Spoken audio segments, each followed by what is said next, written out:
So, good morning. Today we read the 9th Torah portion of the book of Bereshit, Genesis. We have been covering so far creation, Adam and Eve, Cain and Abel, Noah and the flood, Abram and Sarah, Ishmael and Hagar,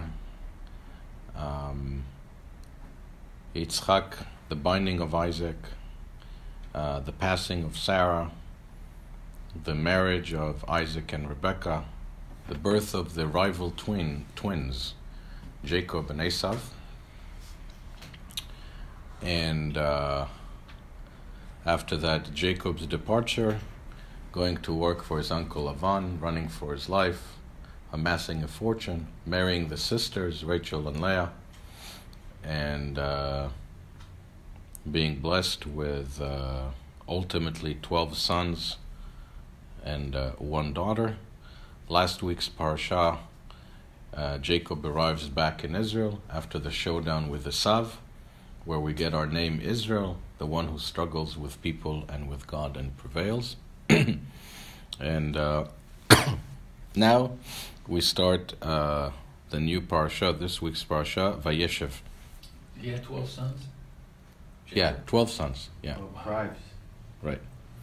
And from 4 different women, though. Oh. Rachel and Leah, each one of them had a concubine called Zilpah and Bilhah. Zilpah and Bilhah. So what was it in those days when the woman died, they just went and got another woman to have kids with? Is that how it worked? Well, I think today when people, God forbid, lose a spouse, they remarry as well. They didn't live very long. The spouses didn't live very long. They were dead before they were 30 most of the time. It depends. It's a different era. Even in Europe, 200 years ago, infant mortality was very high. So, Genesis chapter 37. Vayeshev Yaakov be'eretz migurei aviv be'eretz Canaan. And Jacob dwelled in the land where his father dwelled. His father being, who's Jacob's father? Isaac, right? In the land of Canaan. Rashi, Vayeshev Yaakov. Scripture described Esav's settlements and his generations, but only briefly. At the end of last week's parasha, we had a long list of the genealogy of Esav and who were his descendants, and it's very detailed. What Rashi is going to say now is that when it comes to Yaakov and his descendants, the Torah is going to spend entire parshas on them, not just mention in passing who they were and what they did. And he goes on to give an example that the 10 generations between Adam and Noah, there wasn't much going on. The Torah just enumerates who they were. It gets to Noah, the Torah goes into detail into the story of Noah and the flood, because Noah was a tzaddik, he was a righteous man. The same thing from Noah to Abraham, there were 10 generations. The Torah kind of skims through them very laconically, very briefly. It gets to Abraham, the Torah goes into details. So the same thing here, the descendants of Esav didn't carry on the torch of Judaism, so the Torah mentions their names in passing, and now we get to Jacob and his descendants, so the Torah kind of hones in on them and their life story. Can you repeat that again? 10 generations between Adam and Noah, and 10 generations between Noah and Abraham. Okay? Now, verse 2 at the bottom of the page. Ele toldot Noach. These are the chronologies or the descendants of Jacob. Joseph was 17 years old, and he was shepherding with his brother and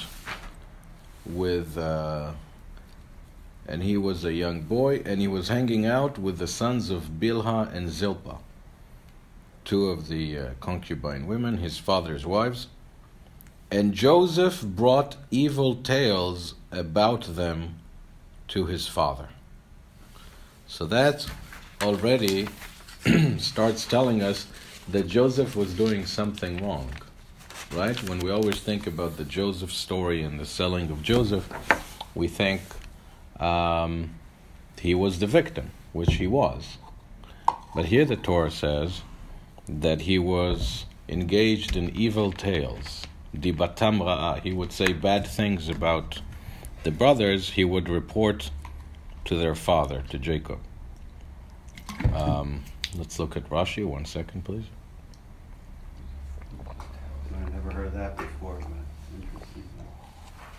Yeah, and it's in the Torah. Mm-hmm. Let's see what Rashi says. These are the generations of Jacob. See where we are? Mm-hmm.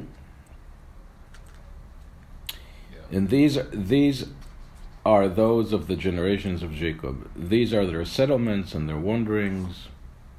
Joseph was 17.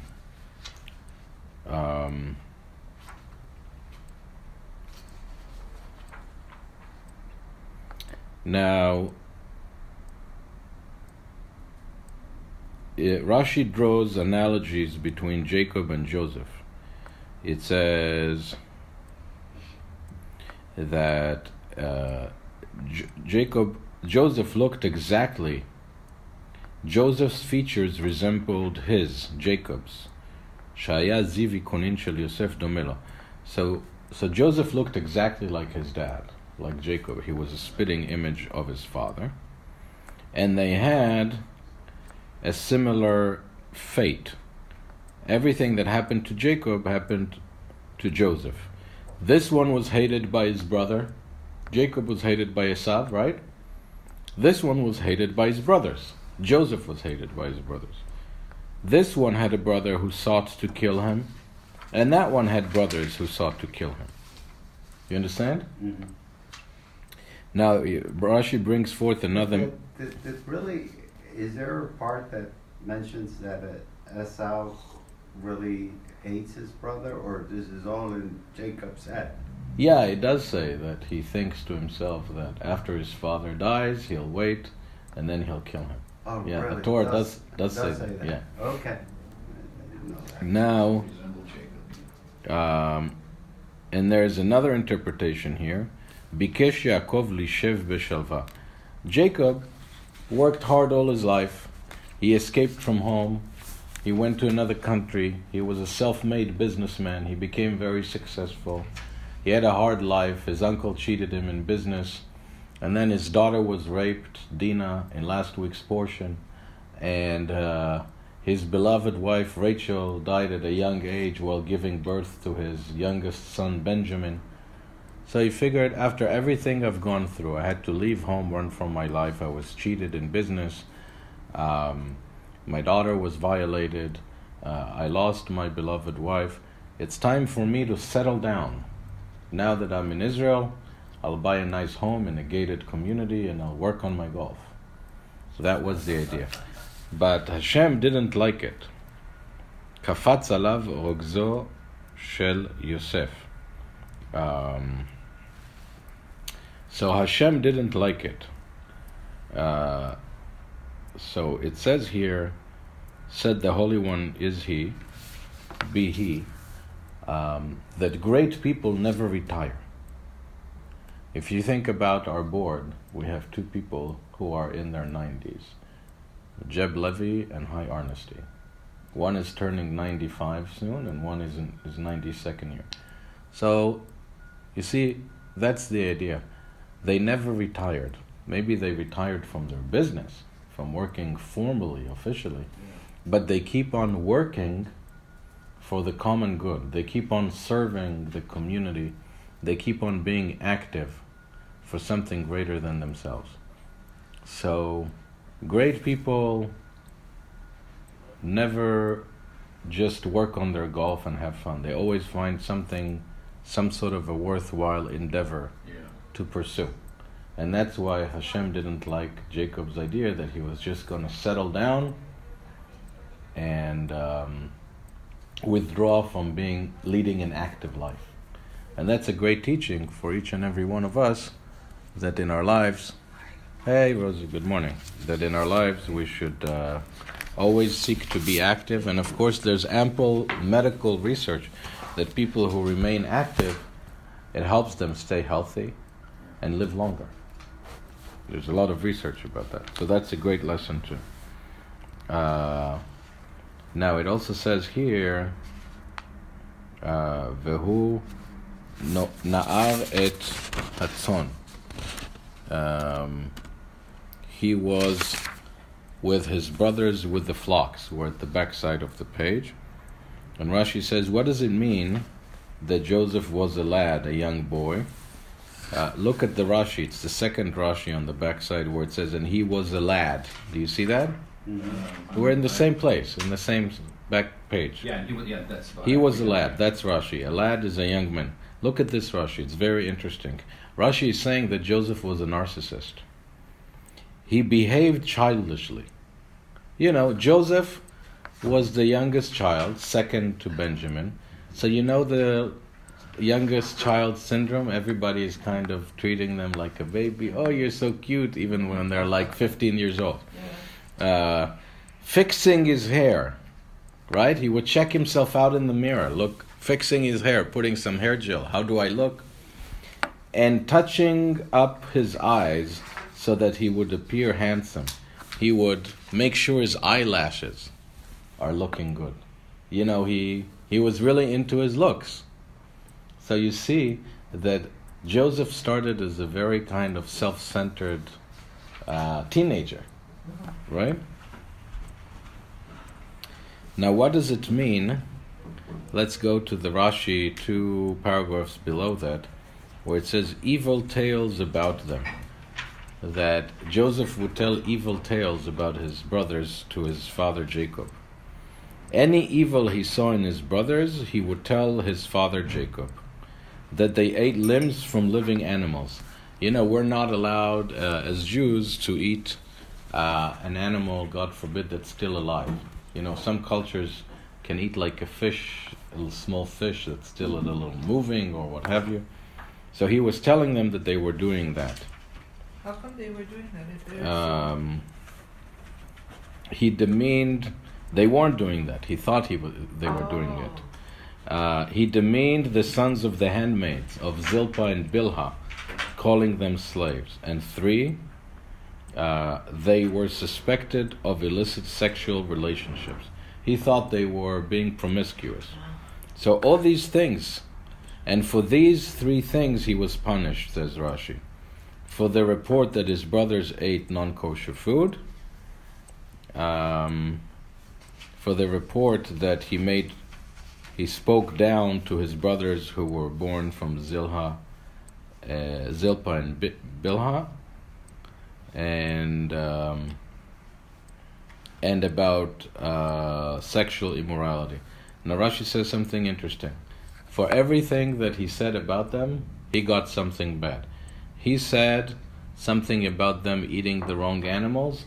They slaughtered an animal to make it seem like an animal killed him. Remember when they showed Jacob and then he made fun of of his siblings from Zilpah and Bilhah, the maid servants, that they are slaves.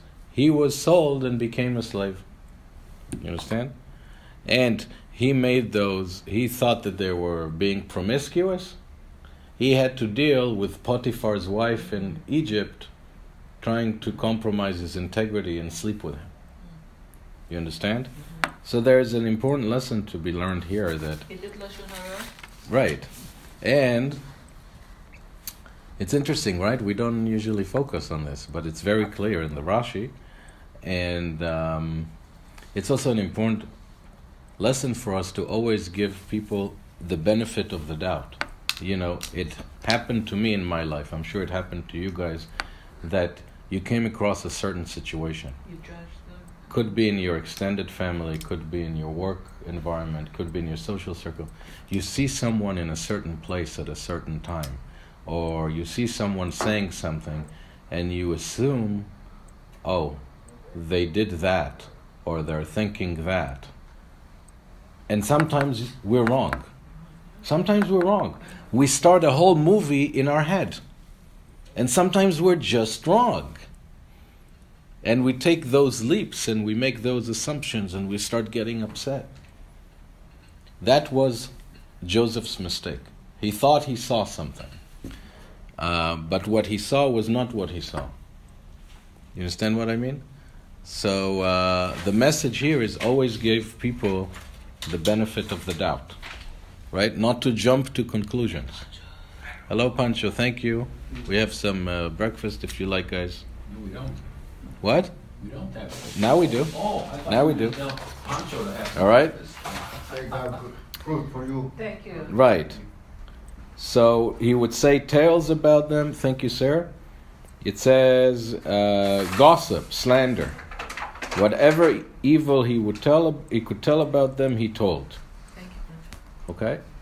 So we have a situation of a kid who's very good looking, who's very spoiled, who's very self-focused, and who patronizes his older brothers. You know, he thinks that they are bad and that he is perfect. And now the final ingredient of what brought about this disaster. Look at verse 3. The last verse on the page. Vayisrael avet Yosef mikol banav. And Israel, which is of course Jacob's new spiritual name, Israel loved Joseph from all his sons, kiven zkunimhu, because he was his young child, a son of his old age. Ve'asa lo kutonet pasim, and he made for him a fine woolen coat. So Jacob had a soft spot for Joseph because he was the oldest son of Rachel, his beloved wife. He looked exactly like him. So the brothers could sense it, right? He got him this great coat at Bloomingdale's. And for them, he didn't go to Bloomingdale's, right? He went to some second-hand store. Right? Not even Nordstrom. So they were upset. Okay, next page, Rashi. A son of his old age. So, okay, that's pretty clear that he was a son of his old age. And now, verse 4, the brothers are not stupid, right? They know what's going on. And the brothers saw that their father Jacob loved him, Joseph, from all his brothers, and they hated him. Right? You were jealous? Yeah, they hated him. And they couldn't say hello to him. Lo yachlu dabo leshalom. They couldn't even say shalom to him. So we see, yet again, that the heroes of the Torah are human, all too human. Even Jacob made mistakes. He made it too obvious that Joseph is his favorite. And that created further enmity within the family, right? It's a lesson for us what not to do. Check out this Rashi. Rashi defends the brothers. They couldn't say hello to him. Mitoch gnutam lamadnu shivcham. From the fact that they didn't say hi to him, we learned their praise. That they didn't say one thing and acted in another way. They weren't hypocrites. They weren't like, oh, how are you? I love you. 2 kisses. And behind his back stabbed him. Hi, Judith. Good morning. You know, they were consistent. You are. They knew that they made him know how they feel about him. And now the dreams start. Right? Now the dreams start. Verse 5. And Joseph dreamed a dream, and he told the content of the dream to his brothers, and they hated him even more. Verse 5. The first dream? Yeah, you see where we are, Ralph? Yeah. Okay. This is the first dream, yes. Verse 6. Vayomer alehem, and he told them, Shim'u na hachalom hazeh asher chalamti. Listen to this wonderful dream I had, brothers. Ve'ineh anachnu me'almim alumim betoch hazadeh. We're all binding sheaves in the field, right? This is an agricultural society. We're all creating these clusters of wheat that we're binding together. that were harvesting in the field, and my batch of sheaves stands up, and all your sheaves bow to my sheaves. Sheaves, yeah. Sheaves. Right. So, you know what that is? It's like wheat, right? So, what kind of a dream is this? What do you make from sheaves? Bread. Well, so when you work, sometimes people say, I am putting bread on the table, right? So this is about money. This is about income. This is a financial dream. This is a material dream. Basically, he's saying, I'm going to be a bajillionaire, and you're all going to be around me, and you're all going to, quote unquote, worship me for being the successful one who made so much money. I'm going to be the star of the family. You're all going to come to me for favors. You're all going to look up to me as a financial genius. So it's not just about bowing to him. It's all financial, too. It's not just Right. about hierarchy. This dream is a financial dream. It's about bread. It's about money. It's about wealth. It's about economic and financial power. And let's see how the brothers react. Verse 8. We're in the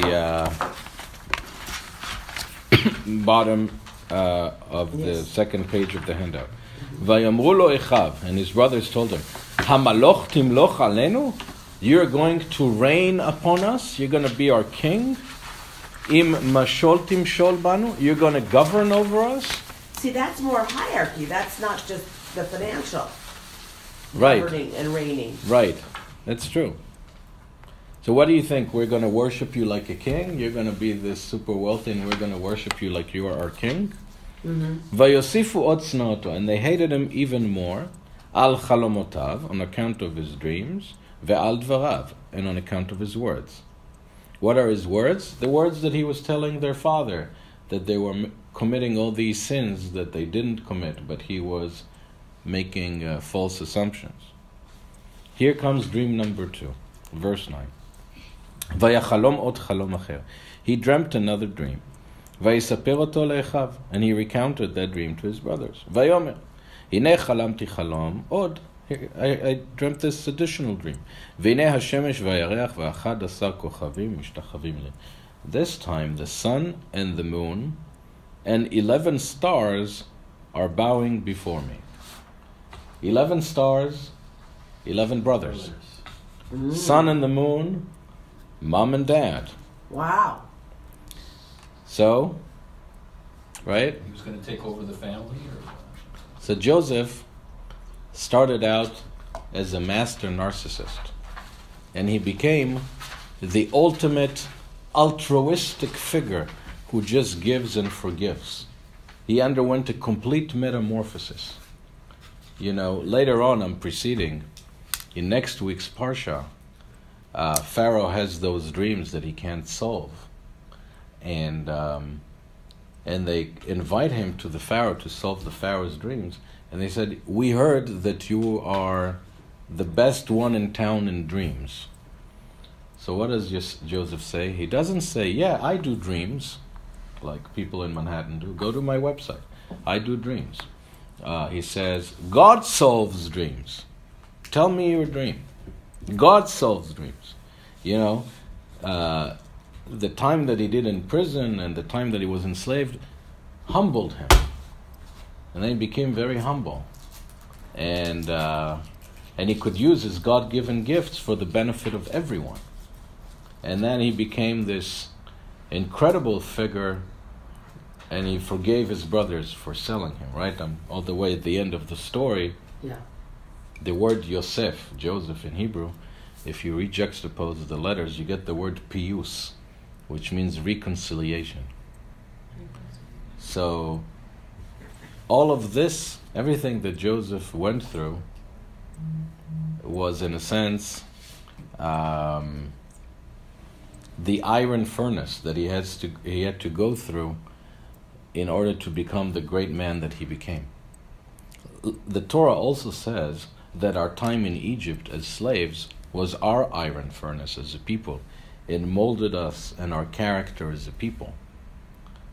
So, sometimes the worst experiences that a person can go through end up giving that person character and strength and endurance and perspective and humility and wisdom, right? So Joseph had to go through this very painful lesson to become whom he became. Because today, what do we call Joseph? A tzaddik. Tzaddik, yesod olam. A tzaddik, who is the foundation of the world. So he became the greatest figure, right? And Hasidism teaches that, Joseph was not only feeding the entire ancient Near East during the times of the famine, he wasn't only feeding them physically when there was no food around because there was a famine and a drought,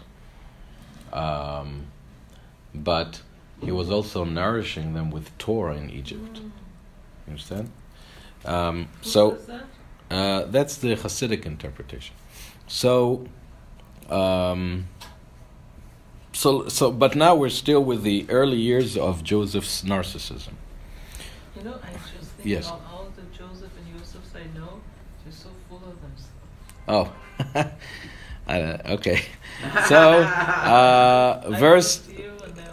verse 10. So he told his father and his brothers this dream about the 11 stars and the sun and the moon bowing before him. And his father snapped at him. And he told him, "What is this dream which you dreamt? Do you really think I would come with your mother and with your siblings to bow before you? What are you smoking, Joe?" Right? And Rashi says, this dream doesn't make sense anyway, because your mother is already deceased. Rachel died in last week's Parsha giving birth to Benjamin, the youngest son. Verse 11. And his brothers were jealous of him, but his father awaited the matter. What's the difference? You tell me, guys. What's the difference between the brothers' reaction to the first dream, the emotional reaction? How did they react? And how did they react after the second dream? What does it say? The first dream, They hated him. they hated him. Correct. And this time they were jealous. This time they were jealous. Right? The same thing? Hatred and jealousy is not necessarily the same thing. A person can hate a person that he's not jealous of. Right? What's the difference? You can, you're right. Rabbi Soloveitchik says that the first dream is the dream about economic success, the bread, and that's hatred of the Jewish people throughout the ages because of Jewish success. Wherever you go in the world, you're going to see that Jews push their children to achieve, to attain higher level of educations, to go to great centers of learning and universities, to get education and then to do well in the professions. So if you go to Sydney, Australia, or if you go to Sao Paulo, Brazil, or anything in between, it doesn't matter. You'll see that Jews tend to thrive, both educationally and economically. We're that kind of people. That's part of our values: education, learning, working hard to succeed. And that created historically a lot of hatred towards the Jewish people. Because it's one thing to be a minority, right? We can think about a lot of minorities we know. But Jews are also, the Jewish people is a minority which excels. It's a totally different ballgame, right? So that's one thing, says Rabbi Soloveitchik. The dream about the sheaves is minority is ruling, right? Hatred. It's kind of like what happened in South Africa with the minority ruling the majority black people. Well, we're not ruling. We're just. But that's what they think. Yeah. Or excelling. We're running, Yeah. all the banks, the movie industry. Just Well, ask. Yeah, that's the perception. The perception. But there is this. They think we're 25% of the world. Yeah. So there's this hatred because of financial success. But the second dream, says Rabbi Soloveitchik, is a cosmic dream. It's a dream beyond the boundaries of this world, right? Outer space, stars, the sun, the moon, nature's elements there, beyond the boundaries of this world. This is not political success or economic success. This is the Jewish spiritual destiny that God gave the Jewish people an otherworldly calling to be, in the words of the prophet Isaiah, a light unto the nations. Right? That the Bible is written in Hebrew. It's the story of the Jewish people, and our job historically has been to spread God's word throughout the nations. And monotheism started with us as a small group in the ancient Near East, and that created jealousy, spiritual jealousy, right? It's two different things. Hatred and jealousy. I once heard a great rabbi from Jerusalem, Rabbi Dean Steinsaltz, who wrote a commentary on the entire Talmud, first one since Rashi 1,000 years ago, who said as a joke the following thing. He says, you know why there's anti-Semitism? Because the Jews say they're the chosen people, and the Gentiles think it's true.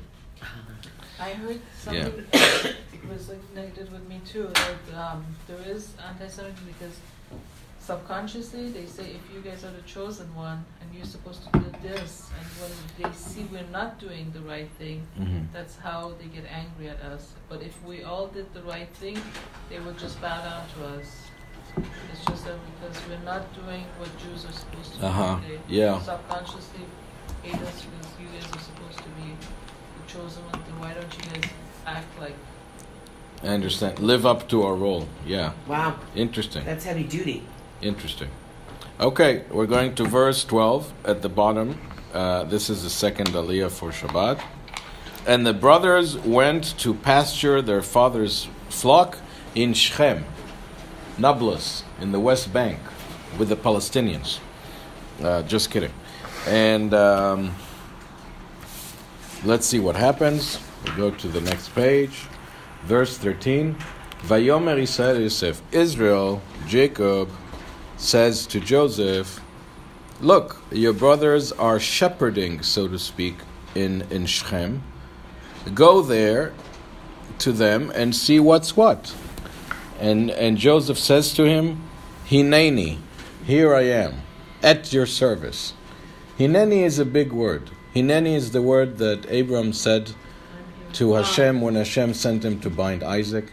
Hineni is the word that, I don't recall, I don't know, that Moses said at the burning bush. Where are you?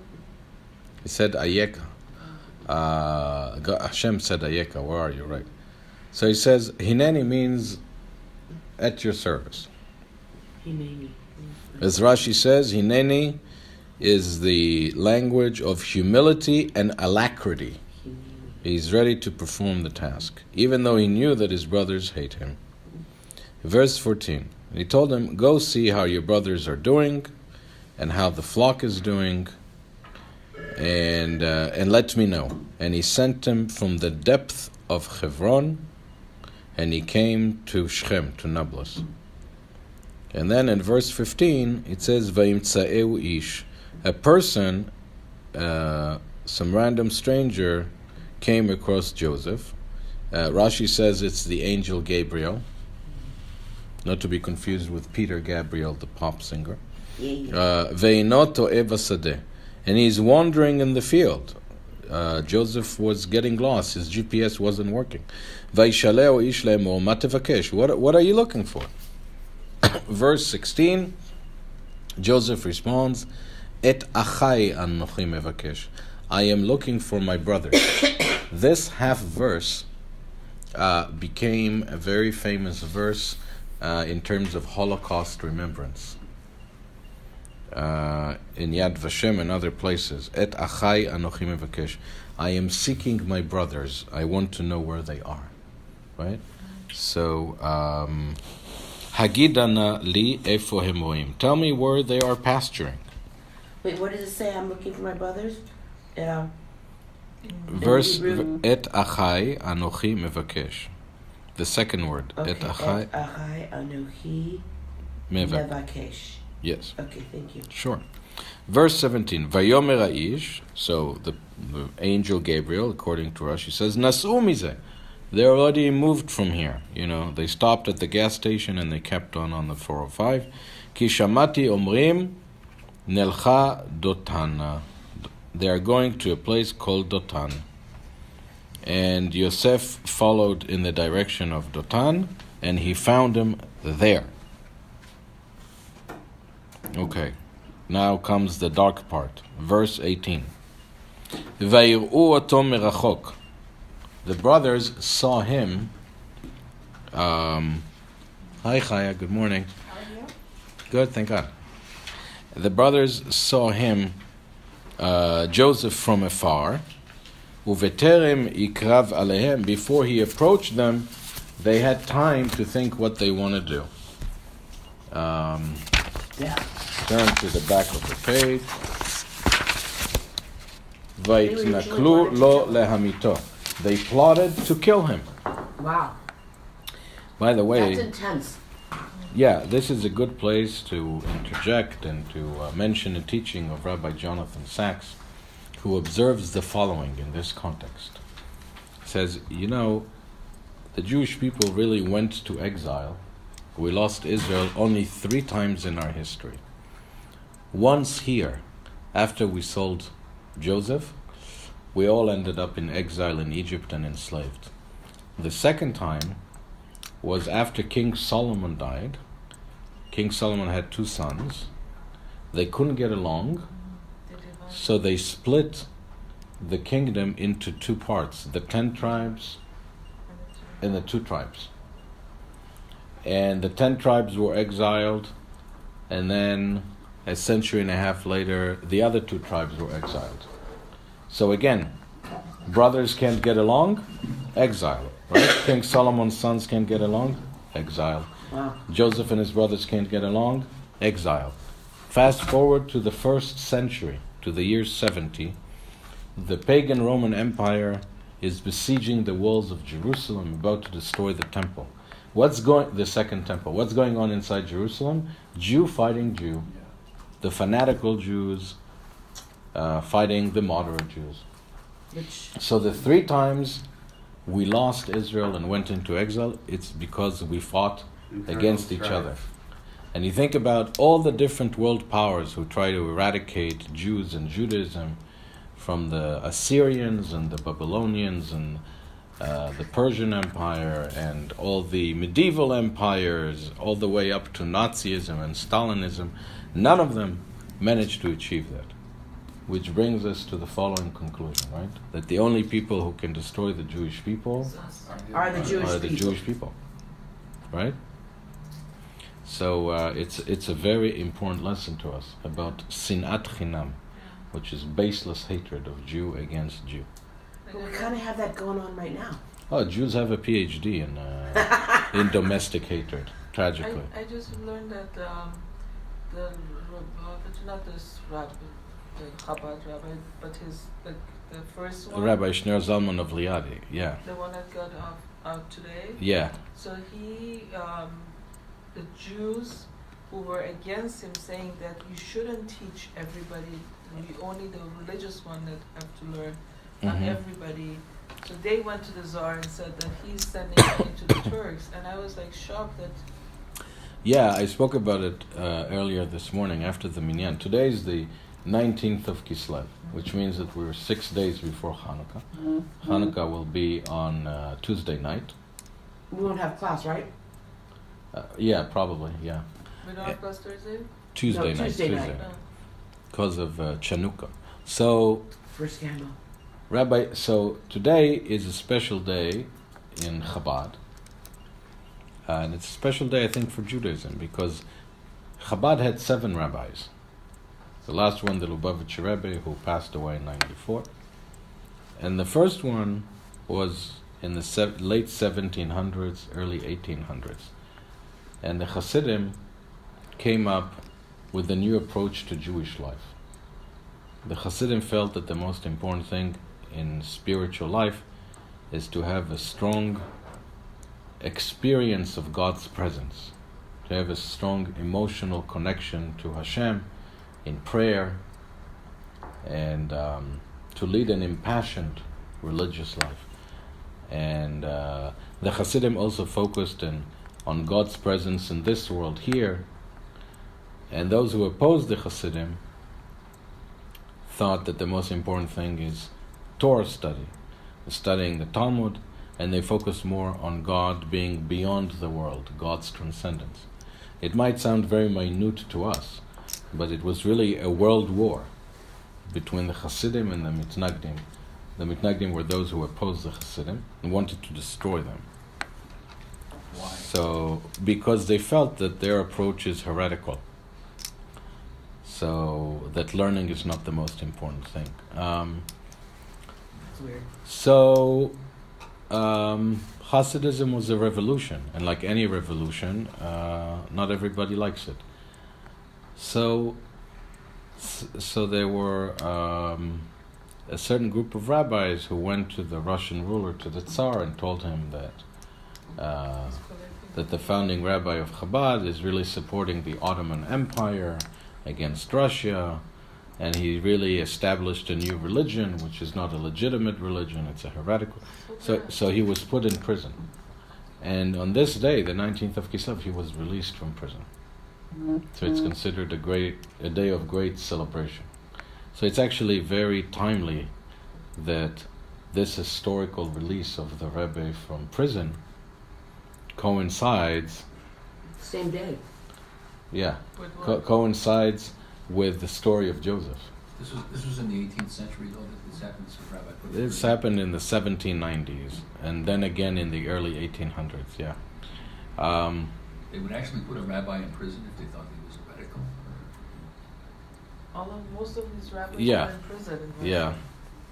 Even So that later on, especially under communism, where any religious practice was illegal. But let's go back to the text, verse 19. And they said one to another, the brothers, they see Joseph approaching. Here comes the master of the dreams. Right? They're mocking him. They're gleeing. Verse 20. And now let's go kill him and throw him into one of the pits, and we will say that an evil animal devoured him, and we'll see what's what with his dreams. Right? You really see the vehement hatred there, right? Verse 21. Vayishma Reuven. Who was Reuven? He was the oldest brother of the 12. Vayishma Reuven, and Reuven heard this. Vayatzileu miyadayim. He sought to save them, to save Joseph from their hands. Vayomer lo nakenu nafesh. We're not going to beat him to death, God forbid. Okay, we're not going to kill him. 22. So he's really being a leader as the older brother.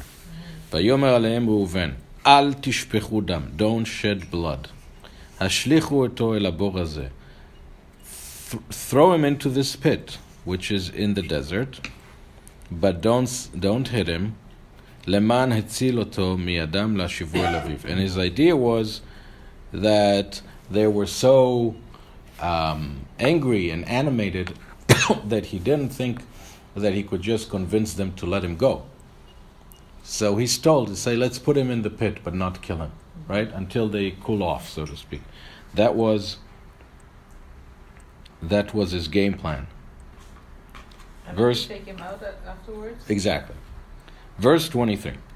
Vayika asher ba Yosef el Echav, and when it came to pass that Joseph finally arrived there, they took off his coat from Bloomingdale's. Asher Allah. They took off that coat. Verse 24, and they cast him into the pit, and the pit was empty. There was no water in it. Okay. The Rashi says something is not working here for Rashi. He says, if it's empty, how come there's water in it? So Rashi says, it comes to teach us that there was water in it, but no snakes or scorpions. What? There were no snakes or scorpions. There were no... there wasn't... Wait, he says it the other way around. Yeah, the other way around. There was no water in it, but there were snakes and scorpions. Right, so the pit is empty. There was no water in it, right? But there was. So, the Rashi is saying, we know that if it's empty, there's no water in it. Right. So what does the Torah want to say? Water there is in it. Oh, right. You're right, sorry. And snakes and scorpions there is in it. Okay. So it wasn't so pleasant. Verse 25. Now they went to, they had sandwiches from Italy, you know, in the new mall. Yeah. Have you heard about that? I heard all about it. Vayeshvu le'echol lechem. They went to eat the meal, the bread. Vayis'u enehem. And they looked, and they saw a convoy of Ishmaelites, Arab merchants, coming from Gilad, and their camels were carrying all kinds of merchandise, right? Spices and this and that they were going to sell in Egypt. Verse 26. And Judah said to his brothers, now Judah was what we call the undesignated leader. We saw Reuben was the oldest, so he certainly had a leader status. But now Judah, was also a leader by virtue of his character, his personality, his charisma. So he's stepping into. And he is also saying, Ma what are we going to gain by killing him, our own brother? Where was he in the pecking order of age? He was the fourth. He was the fourth son. But he never worked in packing. He was never... Okay. I said pecking order. I know. Lechu v'nimkerenu la'Ishmaelim. Let's go and sell him to the Ishmaelites, and let us not hit him, because he is our brother, our very flesh and blood. And the brothers heard him out. They agreed to sell him and not to kill him. And then comes verse 28, and now we have Midianites who come. These were also merchants, and they pulled up Joseph from the pit. So what happened to the other? So there are many explanations according to the different commentators. I'm going to give you one of them. One of them is that as the Ishmaelites were passing by, they were deliberating. Should we kill him? Should we sell him? Should we sell him? Should we kill him? By the time they agreed that they were going to sell him, the Ishmaelites had already gone a certain distance. Yeah, now, but the Midianites got him out and sold him to the Ishmaelites? Exactly. Ah. Okay? So that's one interpretation. There are a lot of interpretations about what was the order of selling. It's kind of technical. But one idea is that the Midianites bought him and they sold him to the Ishmaelites. And the Ishmaelites sold him in Egypt. So the brothers lost out on the money. Why? But they got something too. Didn't they get No, money? it doesn't say. Because it was the Midianites that pulled him out and sold him to the Ishmaelites. For 20. So the Well, brothers, it doesn't say it explicitly, but they did sell him to the Midianites. They were still there. it says here, they pulled and lifted Joseph, and they sold Joseph to the Ishmaelites for 20 silver pieces. Right, but the fact that the Torah doesn't say it explicitly doesn't mean that the brothers didn't tell the Midianites, hey, you over there, come here. We have someone for sale. Oh. You understand what I mean? Uh-huh. And they says, okay, here's the money. Okay, you can pull him out and take it. It's not explicitly in the text, but it doesn't preclude that happening. Make sense? Sort of. I mean, why Rashi, go run around in circles when it just says what it says? Well, didn't you say that God doesn't have extra words? It's clear. What he means is what he says. Well, maybe he was screaming and yelling, and then they heard him and pulled him out. Let's look at the Rashi. Yeah, because it's not like Joseph was in there quietly going, "Oh, this is lovely." Here, Rashi would clarify. Okay. I mean, Rashi has one take, and Rashi's The commentators after Rashi offer alternative interpretations. But here it says, the Midianites men, merchants passed by. This is another caravan, another convoy, and the Bible informs you that he was sold many times. You see? And it says from Tanchuma Buber, that's a midrash. Okay? And they pulled him. The sons of Jacob pulled Joseph out of the pit and sold him to the Ishmaelites, and the Ishmaelites to the Midianites, and the Midianites to Egypt. From another he was midrash. a hot commodity. Yeah. I hope he was appreciating in value with each sale. Huh? Okay. What do you think? Now, on verse 29, it says, and Reuben returned to the pit, and behold, Joseph was not in the pit, and he rent his garments, he tore his clothes, which is an expression of what? So the guys didn't sell because they went back to the pit. They didn't even realize he was gone already. Who? The brothers. No, they did, except Reuben. Oh, except why? Weren't they all together? No. It says Reuben went somewhere else. According to some commentators, he went to pray. Oh. And then he came back. And all hell had broken loose. Yeah, this is a very dramatic and heartfelt moment where it says, and Reuben came back to the pit, and behold, Joseph was not in the pit, and he tore his clothes. Is that why we do that now? Kriya? There are many sources for it. There are many sources for Kriya. Was this the first time somebody did it? It might be the first time that it's mentioned in the Torah, yeah. Verse 30. Okay, good to see you. Shabbat Shalom. Shabbat Shalom. Sure. And he went back to his brothers, and he said, the kid is gone, and where do I go from now? What am I going to do with myself? And Rashi says, where will I go? From father's grief, from dad's grief, right? From Joseph's grief.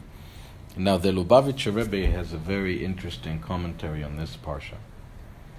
He says that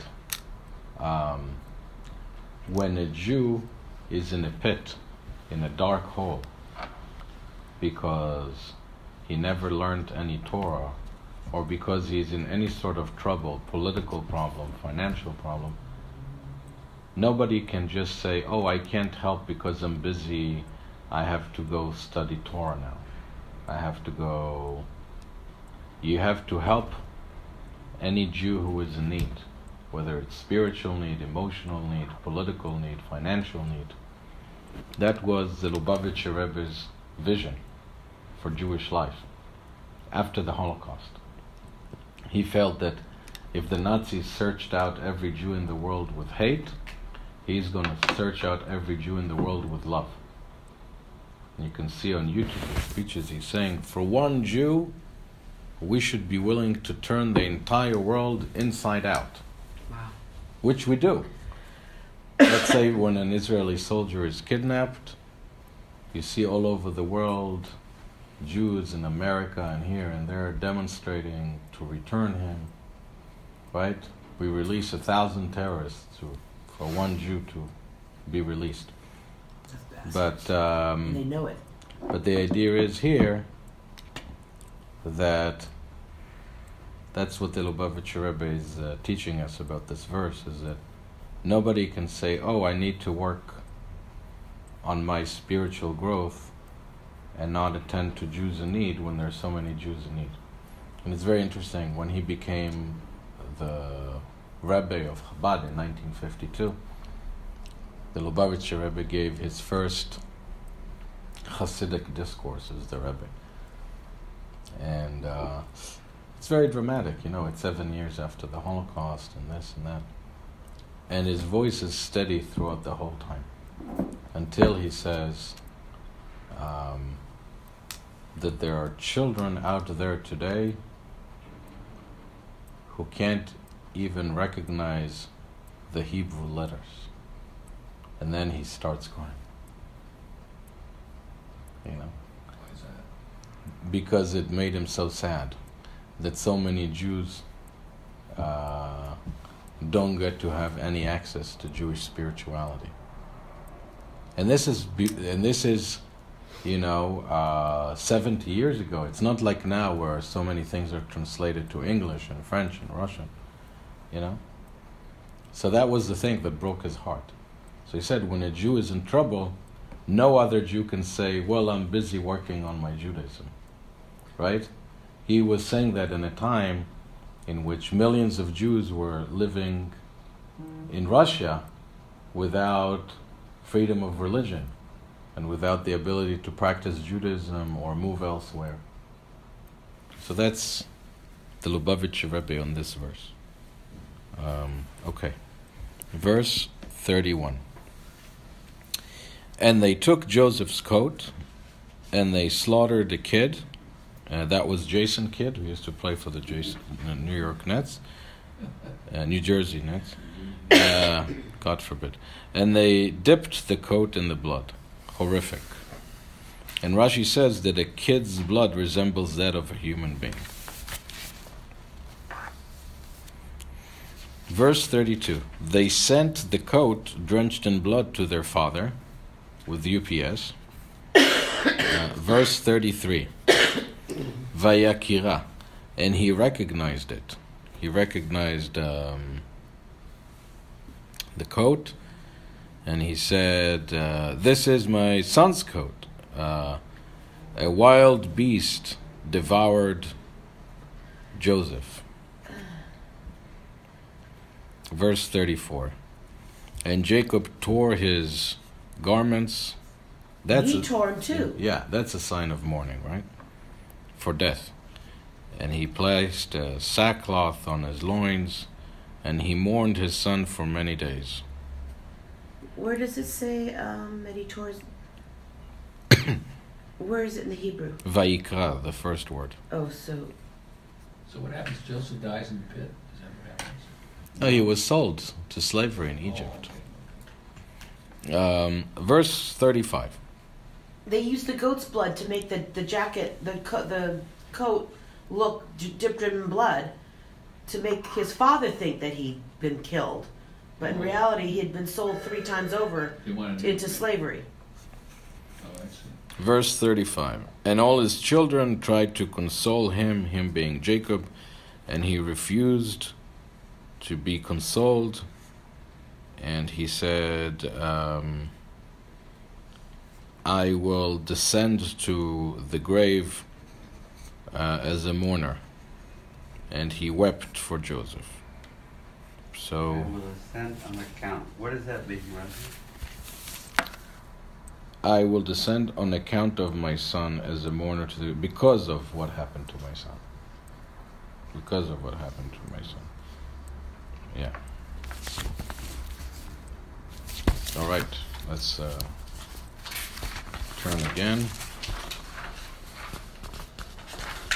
There's an interesting Rashi, the top Rashi at the next page, where it says he refused to be consoled. You see that? Uh-huh. Rashi says something very interesting psychologically, and it's very true. It says a person cannot receive consolations on somebody who is alive that people think he is dead.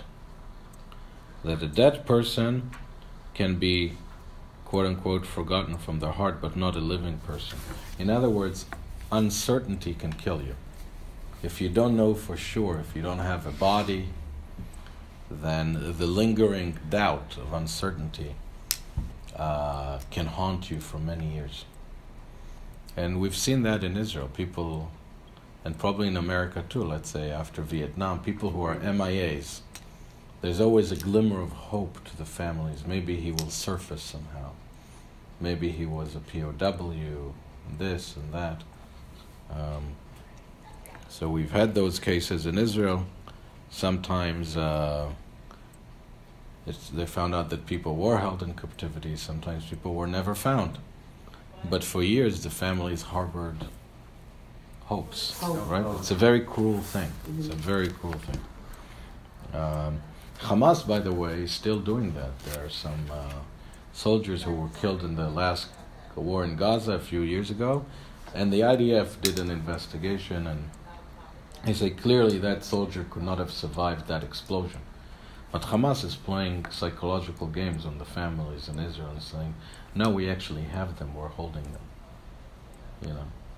And if it's your loved one, who are you to... Exactly, and some families don't want to accept that. But it's clear, because had they been alive, they would have sent a video of them. Yeah, to that's show what they that they're did. alive. Right. So, but, you know, it's a very torturous state of affairs when there is no body, there's no closure. Verse 36. And the Midianites sold him to Egypt, to Potiphar. Potiphar was a mover and shaker in Pharaoh's court. He was in charge of the barbecue. He was chief of slaughterers. Right? Now the camera is going to shift. In the fourth Aliyah, something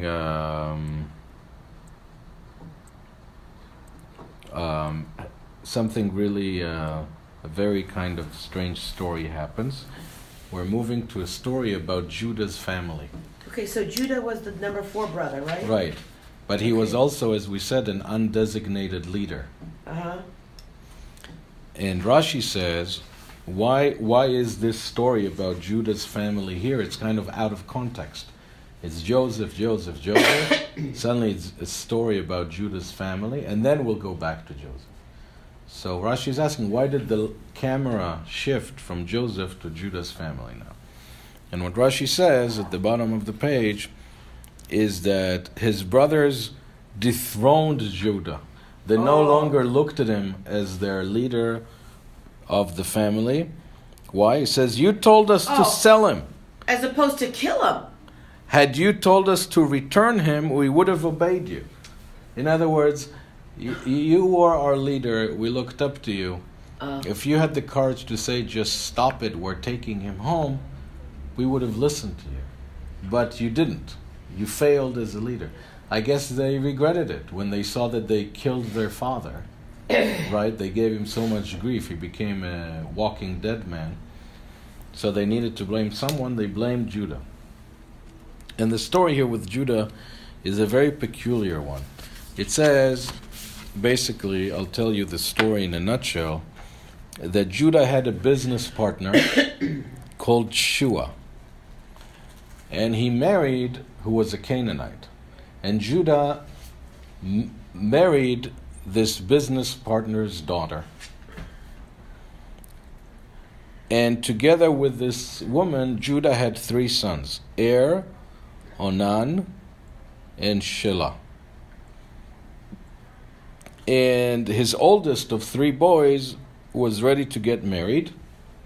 And Judah married his oldest of 3 boys to a woman called Tamar. And then the oldest one died. Why? Why did he die? Why was he evil? According to Rashi, in the Rashi of verse 7, was evil in the eyes of the Lord, because when Er was intimate with Tamar, Judah's oldest son, when he was intimate with his wife, whenever he would be with her, he would be with her in a way that he would make sure that she would not get pregnant. Oh, he wasted his stuff. Right. You understand? Wait. So he was evil, like the evil of Onan. So why was what was and the Onan, the second brother, did the same thing, Rashi says, so that his wife would not become pregnant and her beauty become impaired. So both these brothers were, according to Rashi,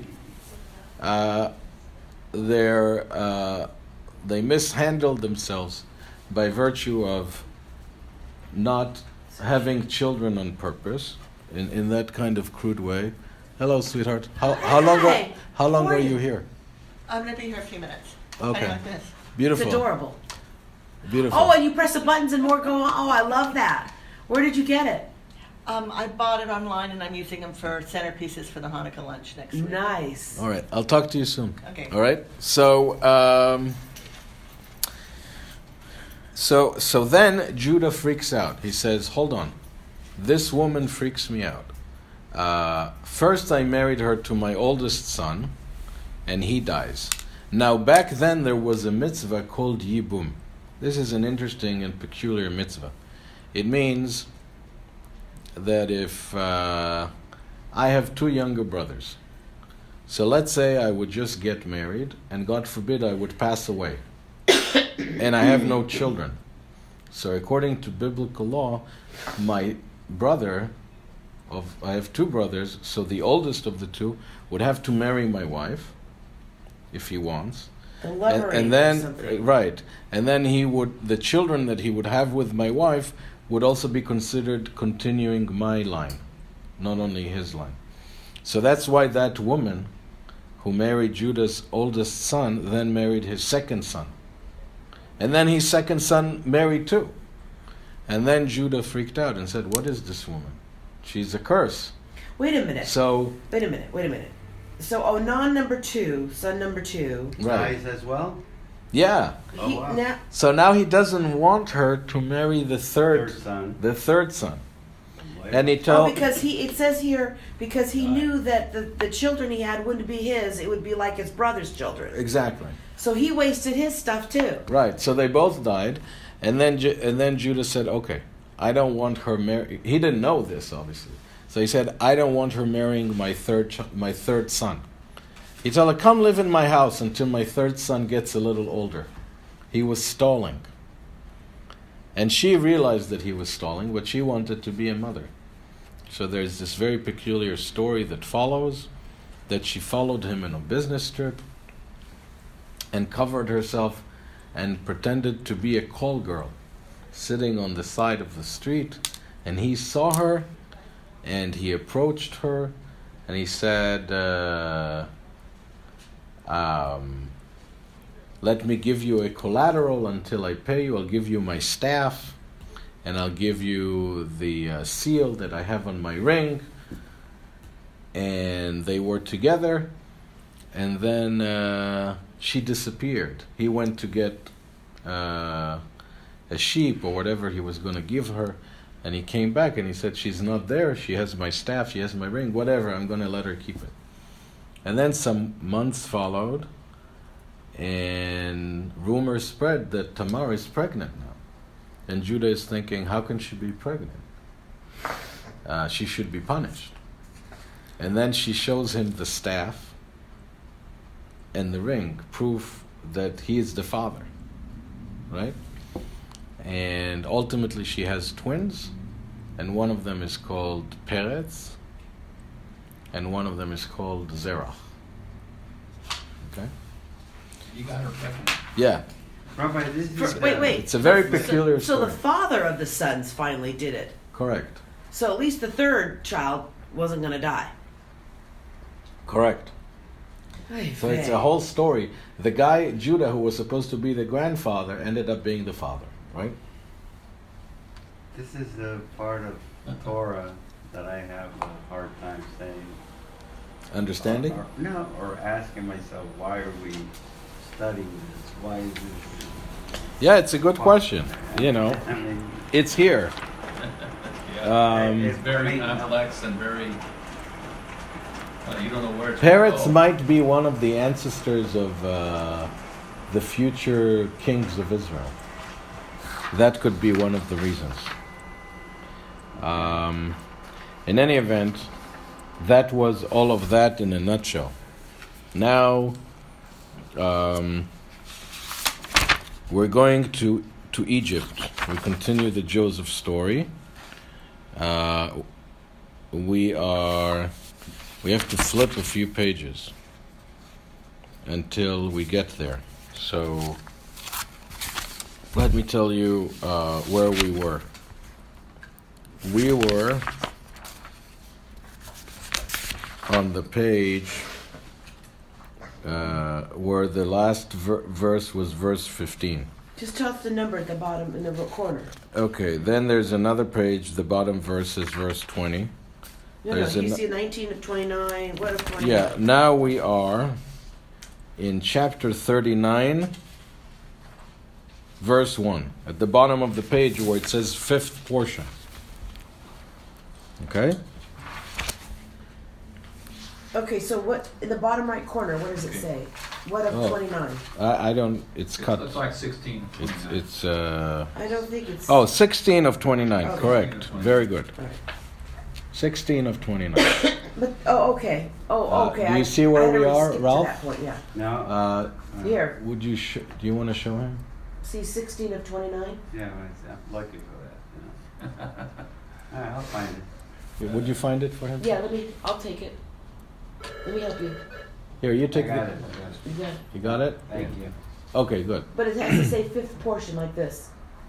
Well, this says 16, 15. Look to your left. The other left. No, that was your right. Look the other way. All right. So the fifth portion. Now Joseph was descended unto Egypt, Here you go. and Potiphar, the one who was in charge of the slaughterers, of the cuisine, an Egyptian man, was the one who acquired Joseph from the Ishmaelites. Well, good thing he wasn't slaughtering people. Right. Just dinner. And the next page, and God made Joseph super successful in his Egyptian master's house, and he delegated everything to Joseph in verse 4. And this man, Potiphar, became exceedingly blessed, and he did everything for him, says verse 6. Joseph ran the household of the senior Egyptian politician, and it says, except the bread that he ate, except chewing his bread, he did everything for him. He did everything for him. Right? And it says here that Joseph was handsome, had handsome features and beautiful complexion. It's what it also says about his mother, Rachel. That's the only guy that the Torah says was really hot, was Joseph. He says he had a beautiful face and he had a beautiful, handsome physique. Thank you, Ralph. Be well. Shabbat Shalom. See you Shabbat, God willing. Be well. And after that, we have the story of Joseph being seduced by Potiphar's wife, sometimes when they're both at home, and he escaped. He didn't want to betray his master's trust, and after that, he was framed as if he tried to force himself on her, and he sat in prison. And this is the time where he solves the dreams of two other senior politicians in jail, the cupbearer of the king and the baker of the king. And the candlestick maker? Right. And he tells them that one of them will be hanged and the other one will be set free. And when the one is set free, Joseph is telling them, remember me when you leave. Okay? What now are we? No, I basically narrated the rest of the story. Okay. I'll conclude by saying that the Haftarah, the prophetic portion of this week, is taken from the book of Amos, who is a prophet of social justice in ancient Israel in the 10th century BCE. And there's always a corresponding theme between the Torah reading and the prophetic reading, the Haftarah. And the corresponding theme today is moral degenerations. It says here, for three things, for 3 transgressions, or for 4 transgressions, Hashem will punish the Jewish people for selling an innocent man for money and a poor man in order to lock the fields. So selling an innocent man for money is obviously an allusion to the selling of Joseph. All right? Very interesting how they do that. So, Shabbat Shalom, and thank you for learning together.